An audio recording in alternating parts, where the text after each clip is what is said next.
محمد شہباز الہ آباد، کس کا مرتبہ بڑا ہوتا ہے، سالک کا یا مجذوب کا؟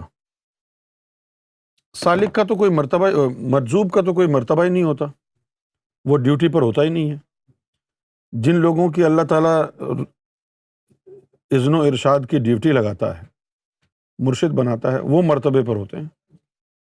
مجذوب کا تو کوئی مرتبہ نہیں ہوتا۔ مجذوب سے تلقین لینا حرام ہے، کیونکہ مجذوب شریعت پر عمل پیرا نہیں ہوتا، اس کا شیشہ عقل ٹوٹ چکا ہوتا ہے۔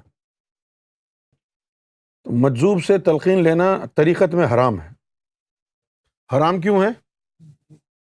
کہ جیسی حرکتیں مجذوب کرتا ہے آپ بھی ویسے کریں گے، لیکن وہ تو اس لیے کر رہا ہے کہ اس کا شیشہ عقل اللہ کی تجلی سے ٹوٹا ہے۔ آپ کیوں کر رہے ہیں؟ آپ کو تو شیشہ عقل نہیں ٹوٹا، تو آپ زندیق ہو جائیں گے۔ اگر مجذوب کی پیروی سے انسان زندیق ہو جائے گا تو پھر مجذوب کی پیروی حرام ہو گئی۔ ہاں، مجذوب خود تعلق باللہ والا ہوتا ہے، اس کا اپنا اللہ سے معاملہ ہوتا ہے، لیکن وہ کسی ڈیوٹی پر نہیں ہوتا ہے، آپ اس کو فالو نہیں کر سکتے۔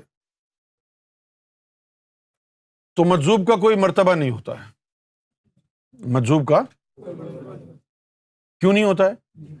جو مرتبے والے ہوتے ہیں ان کی تو ڈیوٹی اللہ تعالیٰ رشد و ہدایت کی لگاتا ہے نا، تو ان کی پیروی کر کے تو لوگ گمراہ ہو جائیں گے۔ تو مجذوب سے تلقین لینا، فیض لینا، یہ جو ہے جائز نہیں ہے۔ اب میں آپ کو ایک چھوٹا سا واقعہ اور سناتا ہوں۔ سرکار تشریف فرما تھے یہیں انگلینڈ میں، لندن میں تھے، مینچسٹر میں تھے، اور ایک دن جو ہے سرکار نے یہ فرمایا، یہ میرا خیال ہے کہ 94 کی بات ہے، تو ایک دن سرکار نے یہ فرمایا کہ یار برمنگم میں راول پنڈی سے ایک ولی اللہ آیا ہوا ہے، اور وہ برمنگم میں ہے، تو چلو اس سے ملنے چلتے ہیں۔ اور فرمایا کہ اس کا اللہ سے بڑا اچھا تعلق ہے۔ اب اس میں پتہ نہیں کیا حکمت تھی، سرکار ہم لوگوں کو لے گئے، میں بھی تھا، ندیم بھی تھا، اب چلے گئے۔ تو سرکار نے فرمایا تھا کہ یہ ولی، اگر سرکار نہ فرماتے کہ یہ ولی ہے تو ہم تو اس کی کٹائی کر دیتے۔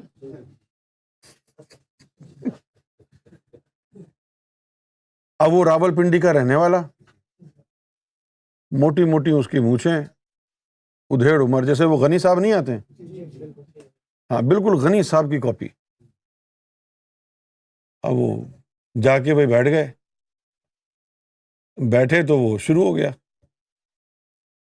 تو سرکار نے فرمایا کہ اس کا تعلق اللہ سے ایسا ہی ہے، لیکن غلط بات یہ ہے کہ اس کو یہ باتیں عام پبلک میں بیٹھ کے نہیں کرنی چاہیے، کیونکہ یہ تو اس مقام پر پہنچا ہوا ہے، اس کا تو اللہ سے لینا دینا ہے، تعلق واسطہ ہے۔ یہ جو برابر میں سامنے لوگ بیٹھے ہوئے ہیں اس کے ماننے والے، جن میں کوئی ایک ذاکر قلبی بھی نہیں ہے، یہ بھی ایسی باتیں کریں گے، اور جب یہ ایسی باتیں کریں گے تو زندیق ہو جائیں گے۔ تو سرکار نے فرمایا کہ میں تم لوگوں کو اس لیے یہاں لے کے آیا تاکہ تم کو پتہ چلے کہ کتنے بڑے مقام کا کوئی ولی کیوں نہ ہو، تم نے بالکل راہ راست پر رہنا ہے، طریقت کے قوانین کے مطابق چلنا ہے۔ جب تک کوئی مرتبہ نہ ملے ایسی باتیں کرنا جو ہے وہ فضول ہے، اس سے لوگوں کا ایمان برباد ہوگا۔ اچھا، وہ تو اس مرتبے پر فائز تھا، اس کی تو اللہ سے الیک سلیک تھی، وہ تو کر سکتا ہے کچھ بھی۔ یعنی آپ کی اگر اللہ تعالیٰ سے ذاتی جان پہچان ہو جائے دیدار کے بعد، تو اللہ تعالیٰ اتنا یعنی یاروں کا یار ہے کہ وہ بھول جاتا ہے کہ وہ خدا ہے، اتنا پیار کرتا ہے وہ اپنے بندے سے کہ بندہ بھول جاتا ہے۔ جب وہ بھول جاتا ہے بندہ تو وہ ابے تبے کی زبان بولنے لگتا ہے، اور وہ مائنڈ بھی نہیں کرتا۔ لیکن یہ باتیں جو ہیں اس کے اور رب کے بیچ کی باتیں ہیں، ان باتوں کو عام پبلک کے سامنے کہا نہیں جا سکتا۔ اچھا، اب وہیں بیٹھے ہوئے تھے ہم، تو اس نے جو ہے اپنے کسی مرید کا ایک لیٹر آیا ہوا تھا جس میں اس کے مرید نے اس کی کچھ کرامتوں کا ذکر کیا ہے، تو وہ جو ہے اٹھا کے لیٹر کہتا ہے جی سب کو پڑھانا ہے، سنو میری کرامتیں۔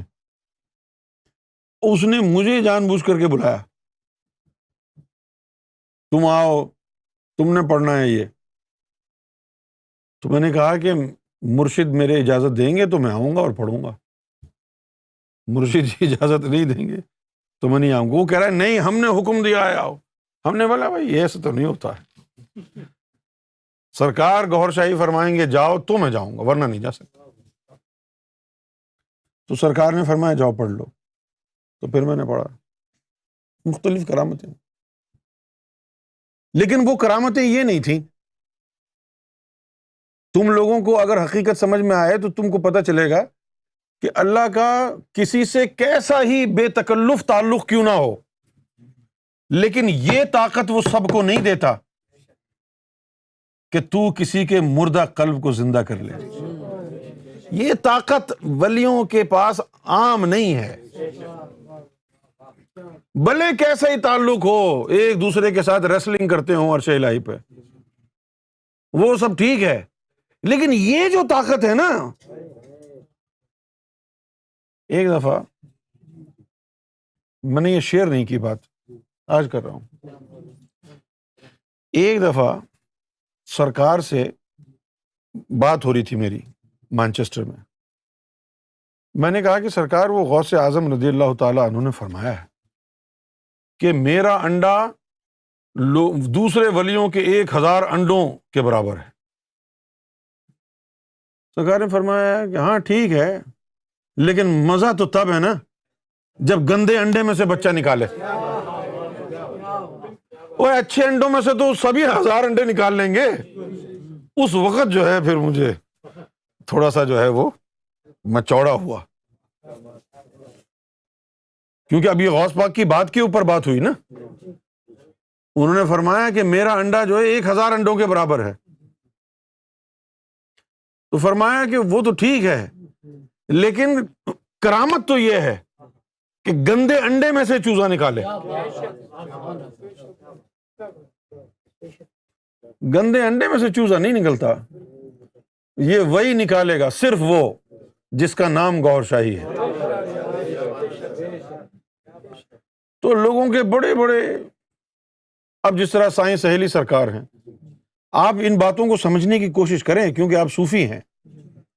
ایک تو طرف تعلق ہے ولیوں کا ایسا کہ اللہ سے بڑے بے تکلف ہیں وہ، ٹھیک ہے نا، اور بڑی باتیں ہیں، لیکن دوسری طرف اگر دیکھا جائے اچھا بھائی یہ اتنا بے تکلف ہے تو اس کی تو بڑی روحانی طاقت ہوگی۔ طاقت الگ ہے اور رب سے تعلق الگ ہے۔ رب سے جو تعلق ہوتا ہے وہ 1 to 1 ہے، بس میں جانوں اور تو جانے۔ اور جو پھر اس طرح کی باتیں کرتے ہیں نا، وہ مچھاں الا، وہ پگ الا، میں نے بھی اس کو ایک گھوسا لگایا، یہ جو ساری باتیں ہیں نا، یہ باتیں جو ہے پبلک میں بیٹھ کے کرنے کی نہیں ہے۔ یہ ایسا ہے جیسے آپ اپنی بیوی کے کپڑے لوگوں کے سامنے اتار دیں۔ ہمیں سیدنا گوھر شاہی نے اللہ کا ادب سکھایا ہے۔ تم تو اپنی رمز میں نہ جانے کیا کیا بول جاتے ہو یار۔ اب جو تصوف کا پرچار کرنے والے ہیں ان کو پھر ہزاروں ان سوالوں کا جواب دینا پڑتا ہے، کس کس کو مطمئن کریں گے؟ مجھے اکثر اولیاء اکرام سے یہی شکایت ہے، اکثر سے، جیسے بلے شاہ سے ہے، نہ میں پنج نمازہ نیتی نہ تسبہ کھڑکایا، وہ ایک کہن دی کی لوڑ تھی۔ اس سے تصوف کے نام پر دھبا پڑتا ہے۔ لوگ کہتے ہیں یہ صوفی ہیں، نہ نماز پڑھتے ہیں، نہ روزہ رکھتے ہیں، نہ یہ دین اسلام کو مانتے ہیں، بس یہ اللہ اللہ کرتے رہتے۔ دھبا پڑتا ہے نا روحانیت کے نام پہ۔ اس میں کوئی شک نہیں ہے کہ بلے شاہ کا مقام بہت اعلیٰ ہے، بہت اعلیٰ ہے، اس میں کوئی شک نہیں ہے۔ نہ میں پنج نمازہ نیتی نہ تسبہ کھڑکایا، بلے نو ملیا مرشد ایویں جب۔ یہ بات آسانی سے بھی کہی جا سکتی ہے کہ یار میں تو بے نمازی تھا، نہ میں نے تسبیح کی، پھر بھی مجھے میرے مرشد نے نواز دیا، ایسے بول دو۔ تو مجذوب سے تلقین لینا جو ہے وہ سراسر گمراہی ہے۔ سرکار نے پوری کائنات کے انسانوں کو 4 حصوں میں بانٹ دیا ہے۔ ایک وہ جن کا ظاہر بھی خراب ہے، باطن بھی خراب ہے، نہ ظاہر میں کوئی نماز روزہ ذکر فکر، نہ باطن میں کوئی روشنی، ٹھیک ہے نا۔ یہ جو یعنی گروپ ہے یہ آتا ہے کافروں میں، بھلے زبان سے کلمہ کیوں نہ پڑھتے ہوں۔ فاسق کس کو کہتے ہیں؟ جو زبان سے درود بھی پڑھے، سلام بھی پڑھے، قرآن بھی پڑھے، لیکن عمل میں نہ ہو کچھ بھی۔ صبح شام الحمدللہ رب العالمین مالک یوم الدین ایاک نعبد و ایاک نستعین اہدنا الصراط المستقیم، پورا قرآن پڑھتا رہے لیکن عمل کسی پر بھی نہ ہو۔ توحید کے نعرے لگاتا رہے لیکن مشرکانہ زندگی گزارے، حضور کے عشق کے نعرے لگاتا رہے لیکن حضور سے واقفیت کوئی نہ ہو، یہی کفر ہے۔ قرآن تمہارے گھر میں پڑا ہوا ہے اور تم دین سے ناواقف ہو، اس سے بڑا کفر کیا ہے؟ تم نے قرآن کے اوپر جو ہے ویلویٹ کا کپڑا لگا کر کے اونچا رکھ دیا ہے، یہ عزت نہیں ہے۔ اس کو پڑھو، قرآن کو، دین کو سمجھنے کے لیے قرآن کو پڑھنا اور سمجھنا ضروری ہے۔ تو ایک تو یہ لوگ ہیں، نہ ظاہر میں کوئی نماز روزہ حج زکوٰۃ، نہ باطن میں دل کی کوئی روشنی، فرمایا یہ مقام کفر ہے۔ دوسرا طبقہ کون سا ہے؟ کہ ظاہر میں تو نماز روزہ ہے لیکن باطن میں سیاہی، یہ ہو گیا منافقت، منافقوں کا ٹولہ۔ تیسرا ہے ظاہر خراب باطن آراستہ، یہ مجذوبوں کا ہے۔ یہ بھی ہدایت صراط مستقیم نہیں ہے نا۔ سیدنا امام مہدی گوہر شاہی نے فرمایا ظاہر بھی درست باطن بھی درست، ظاہر میں بھی نماز روزہ کرو اور دل میں بھی اللہ اللہ کرو، یہ صراط مستقیم ہے۔ کیوں جی؟ اب تم نے ظاہر میں تو علم حاصل کر لیا، دل کا کوئی پتہ نہیں ہے، زبان سے کہہ بھی دیا لا الہ تو کیا حاصل، دل و نگاہ مسلمان نہیں تو کچھ بھی نہیں۔ صراط مستقیم یہ ہے کہ تمہارا ظاہر بھی درست ہو اور باطن بھی تمہارا درست ہو۔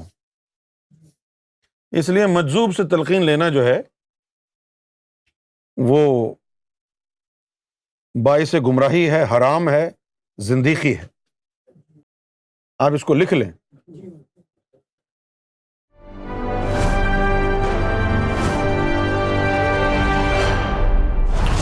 TV, bringing light, love, and peace in your life.